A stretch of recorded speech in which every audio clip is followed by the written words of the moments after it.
In this video, I play with chemicals, again, find sand behind my ears, and I work on a firewall. Before we get started, I do want to say thank you to all of my subscribers. I think I'm at about 144 right now, and I also want to say thank you to Sean over at Kentucky, the Minitruck state. Go check out his YouTube channel. He's been helping promote my videos on Facebook, as well as giving me a shout out on one of his most recent videos. So if you like mini trucks and you want to see a Mazda being built up, and he's building it for his daughter, go check him out on his YouTube channel. And if you do enjoy the type of content that I'm making, please like, subscribe, leave a comment. Now let's get started. Welcome back to my 1996 GMC Sonoma mini truck build, and in the last episode we buttoned up the rear suspension. If you missed that episode and you want to get caught up, check out the link above. For this episode, there's a long list of items that I want to accomplish, starting with the cab. While it's sitting here, it's still not bolted up, so I have to do that. Secondly, the front suspension, there's some areas that I haven't painted, including the bag cups that are still rusted, so I got to clean those off before I paint them. And then lastly, behind me is the firewall. I want to get that all cleaned up and painted, because the next step I want to do is get the engine back into the engine bay, and it'll be a lot easier to do that without the engine. But there's a bunch of little things that I need to do before I could actually paint it. A lot of mounting, a lot of hole covering, which I'll get into some detail further along in this episode. I also have a new mic that I want to use while I'm actually doing stuff on the truck, so you could get a little bit more live commentary. So we'll try that out in this episode as well. Since it's a long list, let's get started. Let's start with mounting the cab. To help me with cleaning off the rust, I pick up a wire brush for the bench grinder. By the way, this bench grinder was given to me a long time ago by one of my friends that had helped me build the previous version of my frame. The bolt on the left side is left hand threaded, so something to keep in mind, and in fact I flattened the cupped washer that goes on either side of the wheel, and I had to hammer them back into a cup shape. I start cleaning one of the cab bolts and it seems to be going well. You can see how rusty these bolts are and how well the wire brush cleans them up. So with this bolt that's almost completely eaten away, I am going to use it temporarily. I'm going to paint it, but I need to find a replacement. So I'm going to measure it out, because getting a genuine GM bolt, I don't think they make them anymore, and the price is probably going to be $25 to $50 if you can find one. So way too much money for a single bolt. Now, interestingly enough, they have the shoulder here, and I thought, well, maybe because it's a snug fit with the mount itself, but when I test it, there's still a gap. So I don't know why the shoulder's there. So I think as long as I get the right size thread, which is metric, and then the grade 10.9, make sure I have the right length, I'll be good to go. Before I paint the bolts, I decide to remove the passenger side of the front suspension so I can do a batch of painting. First thing is to air up the suspension, then I can slip a jack under it and set it on jack stands, and pull apart the components.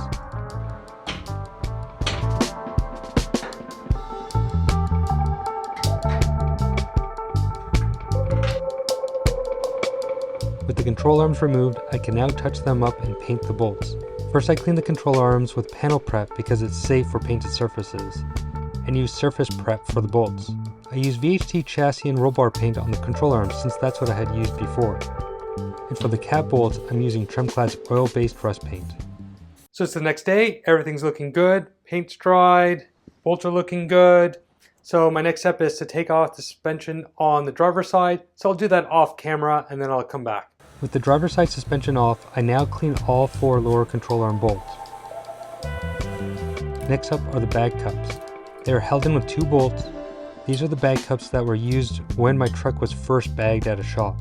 I have since modified them so that the big 2600 Dominator bags can fit in the spring pocket by shifting them towards the tire slightly. Anyway, I use the wire brush to clean them as best as I can on the outside. And for the inside, I decide to use the sandblaster, but my cameraman was on vacation and I messed up the shot. One thing I have to say is that sand got everywhere. I was even finding it behind my ears the next morning. They did turn out well though, and to protect them, I cleaned them and used some metal prep. and while waiting for that to react, I went back to the cab bolts. I loosely reinstalled the cab mount bolts, but this one is the one that's really bad, so I made myself a note that I will have to replace it. Also, I am going to Loctite all 4 bolts once the cab's in position, which won't be until I get the fenders on, so I can make sure that I have all the gaps right and everything. But I'm just going to have my note there so that I don't forget, because that might be some time down the road. With the front suspension removed, I'm going to take the time now to correct a mistake I made when painting the frame. When I had the frame on its side, I painted the inside of the spring pocket on the passenger side, but I couldn't do the driver's side since it was on the bottom. So when I put the frame back down, I told myself I had to remember that when I spray the frame, that I need to also spray inside the spring pocket. Well, I forgot, and I didn't realize until I started spraying the spring pocket with some rust inhibitor. So now I'm going to have to clean off the spring pocket, get rid of the rust inhibitor, and I also noticed something else. Where the engine cross member is, and actually where the front mount of the A-arm is, I had put some reinforcement because I actually had to cut away this cross member so that the oil pan can fit. But with that reinforcement, I also had sprayed the passenger side when the frame was on its side, and I didn't spray the driver's side, and there is some rust forming. So I have to get rid of that rust, try to convert it, and paint there as well. So once I get it all cleaned up, my plan is to use Tremclad with the hardener, but I'm not going to spray it because I don't want to take the time to put up a spray booth, and I'm going to brush it on. And while I'm doing that, I think I'm also going to use that mixture to paint the bag cups. First, I'm going to finish touching up the control arms and also painting the lower control arm mounting bolts. And while that's drying, I'll start addressing the spring pocket and that part of the cross member. I clean the driver control arms with panel prep, then touch them up. Next, I clean the lower control arm bolts and spray on some Tremclad. It is an awkward spot to get the camera seeing what I'm doing, so I'll just show you the progress as I go. Here's what it looks like after using a couple of wire brushes. And after using cleaner degreaser, now I'll use the gel-based rust converter. Okay, I hope you can hear me okay. I'm just using the camera mic. I just want to show you the rust here. This is after a couple of treats, and it's not looking like it's reacting to the phosphoric acid. Whereas down here, you can see where the welds are, that black, that's the reaction you're looking for with the phosphoric acid.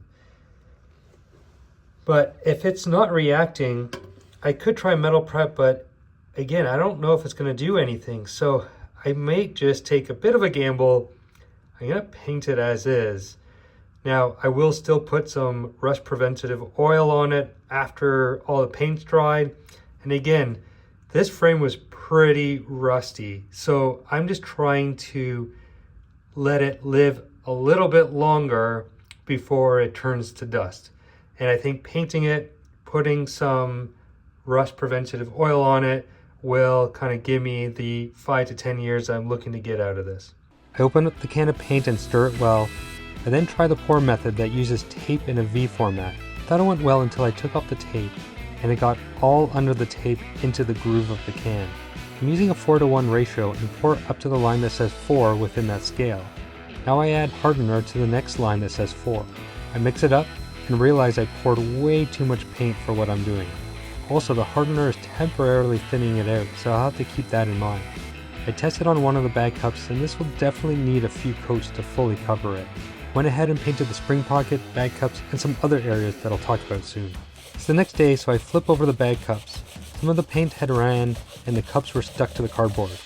So to make sure that the cardboard is removed and everything is flat, I used some new sanding blocks that I got for Christmas with some 80 grit paper. Now I clean them and spray them with Tremclad. Didn't want to go through all the trouble to mix in the hardener since that surface will be bolted to the bag and I'm not concerned about it. I also lightly coat the threads of the control arm bolts. The bag cups are still drying, but I wanted to comment on using Tremclad with the hardener and brushing it on rather than spraying it. Now you could see some brush marks over here, so if I were to only do parts, I would either spray it if you had a part spray booth, or if you're going through the trouble like I did to clean it, put metal prep, then I would have just painted on PR15 because that hides the brush strokes a little bit better than this. But I had already made a mixture of the paint because I needed to use it on the frame since I wanted to keep the same type of paint on it. Now for the frame, you can see here it looks a lot better. Yes, there's runs, there's the brush strokes, but nobody can see it. The point is to make sure that it's not bare metal, that it's covered so I minimize how fast the rust comes. Also, as I was painting, I noticed that this edge over here wasn't fully painted, and that's because it was always at the bottom. So when the frame was on its side, it was at a low point, and even now you can see it's at a low point, and that extended all the way to where the new frame meets the old frame. So luckily I didn't mix way too much paint than I needed, and I brushed on all along that edge, even underneath the cab mounts, because there's some spots there that I hadn't sprayed. So luckily I caught that now and I took care of that, and now I should be completely done painting the frame. Fingers crossed. Now I'm going to move to the firewall, and the first thing I need to do is take off the cowl. I've already broken part of the cowl, which I'll have to fix later since a replacement is way too expensive. So for now, I need to make sure I don't make it any worse. Before I can take off the cowl, I need to take off the wipers. So I mark where the wipers are with a piece of tape to help me get them back into the same place later. I spray some penetrating oil, then knock off the nut. They do sell a wiper removal tool, but I don't have one on hand, so I'll use what I have. This isn't the right tool. It's all that I have. This could work. I had to move the jaws to be a little bit closer to each other, and now it fits a bit better. I think that worked. Yep. Oh, it's coming. There we go. Now I do the same for the driver's side. There we go. I start to address the Phillips screws that are holding the cowl, but they are stripping easily. It's as if they're made out of a soft material. If I get rid of these Phillips heads, it feels like they want to strip. I try using regular screwdrivers, but it isn't working for some reason. That just went back down. Eventually I use my fingernail to push up on the head as I unscrew it, and I got one out. At this point I realize that they're plastic, so I grab a flathead screwdriver to help push it up on the screw head.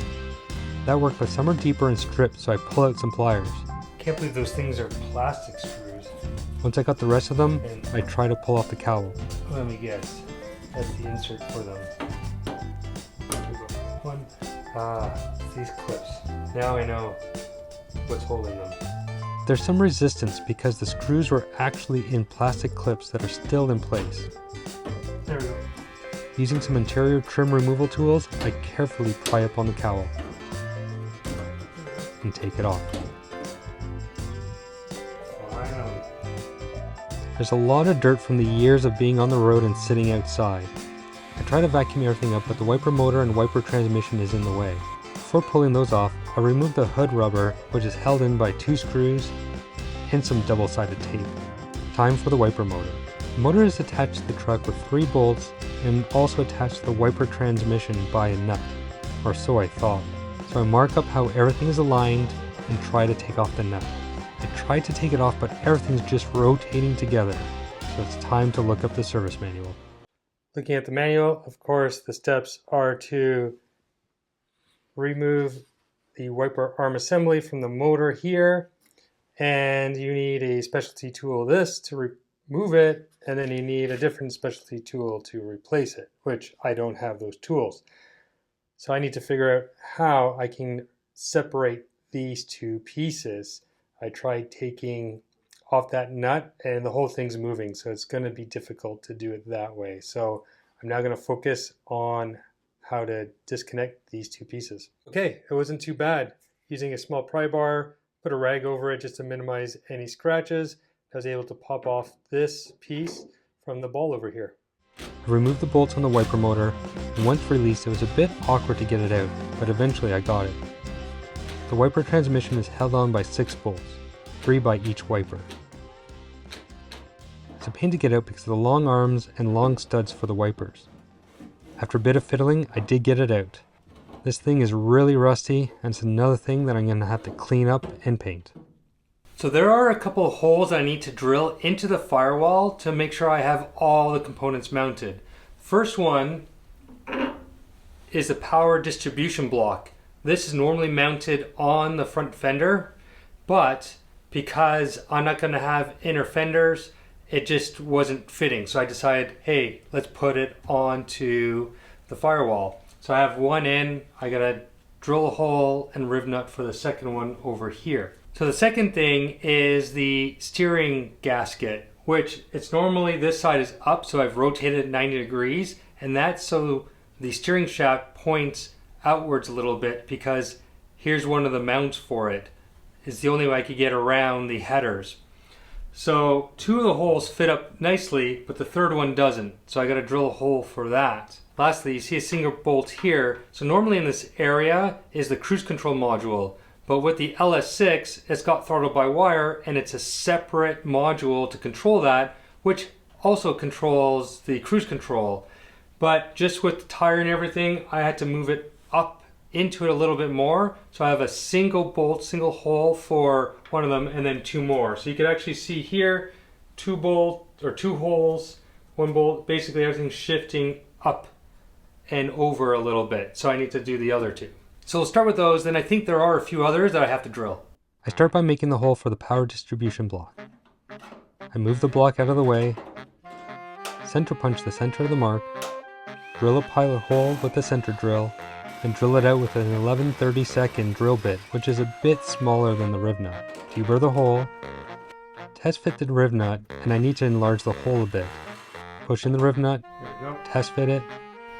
Still have to do the riv nut part, but this will at least give you an idea if it's in the right general spot, and it is, which is nice. Otherwise that'd be a pain to try to fix. I decide to add some primer to the hole before permanently installing the riv nut, and I do that with a brush. It's awkward, but it works, and I squeeze the riv nut into place. Looks to be good.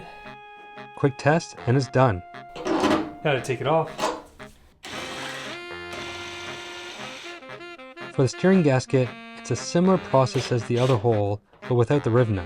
These are sheet metal bolts, you don't really need to tap them, so I just need to make sure I get the right size. I measured the other one, I think it's a 7/32. Obviously it's metric, so I'm just using as close as I can a drill. I'm gonna measure this one real quick to make sure it is 7/32 because I was measuring the bolt before. It might be big, maybe not. 7/32 might be on the small side, so let's start with that. Never get these things centered. Then I run into this. Oh, that can be a problem. If I get something smaller. My thought is to get a small hole, then I could drill from the inside out. Not from here either. But that didn't work either. So I loosened the cab bolts and jacked up the cab to give me some room for the drill. Once I have a hole, I force the screw in it. But then, Maybe I just made a hole. Shoot. That did not go to plan. Maybe I can cheat a bit. That might work. And the sealant is just so it doesn't back out. But I gotta take it off anyway, so let me do that now. Here's an interesting find. This is the original screw for the cruise control module. And you can see it's a self-tapping screw. And then over here at the bottom there, right there, you can see all they did was push it through and let some of the metal that they pushed out of the way just sit there and rust. I'm going to reuse the self-tapping screws, and I reattach the module to the single hole I had drilled before. Then mark, punch, pilot hole, self-tapping screws in. I get to take it off again.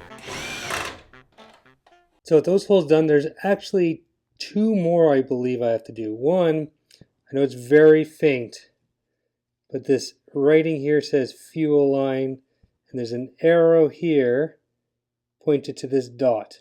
And I remember when I had the engine in and everything, I needed to mount the fuel line there.